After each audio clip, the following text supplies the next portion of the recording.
मदनी प्राथमिक उर्दू शाळा जोगेश्वरी पश्चिम इत्ता चौथी विषय मराठी।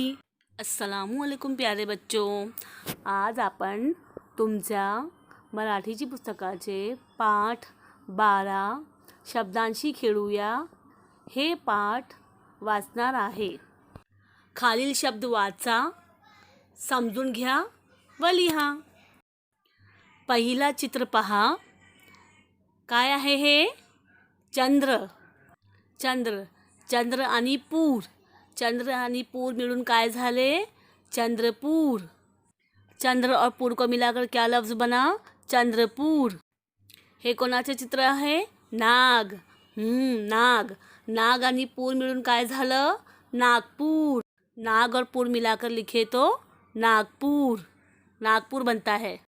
हे कोणते चित्र आहे? वळ। वळच्या मागे चिंच लावले तर कोणते शब्द बनणार? चिंचवड।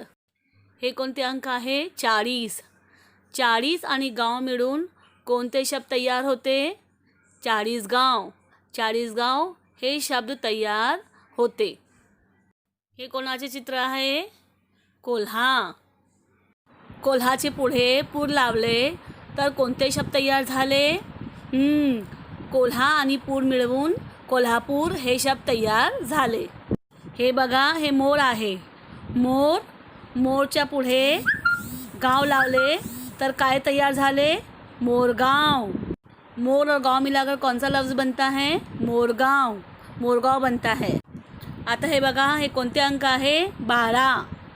12 आणि मती मिळून कोणते शब्द तयार होते? बारामती। बारामती लफ्ज़ बनता है। हे बघा, हे गडचे चित्र आहे। गड। गड आणि चिरोली मिळून कोणते शब्द तयार होते? गडचिरोली। गडचिरोली लफ्ज़ बनता है। हे कोणते अंक आहे? 32। 32 आणि शिराळा। 32 आणि शिराळा मिळून काय बनते? 32 शिराळा। हे बघा, हे कोणाचे चित्र आहे? घोडे। घोडे आणि गाव मिळून कोणते शब्द तयार होते? घोडेगाव। घोडेगाव शब्द बनता है। हे बघा, हे कोणते चित्र आहे? आंबे। आंबे आहे। आंबे आवडते ना तुम्हाला फार? आंबे आणि आंबेच्या पुढे गाव लावले तर कोणते शब्द तयार होते? आंबेगाव। आंबेगाव लफ्ज़ बनता है। समजलं ना मुलांनो तुम्हाला? शब्दांशी खेळताना तुम्हाला शब्द बनवता येले की नाही? नक्कीच येले असेल।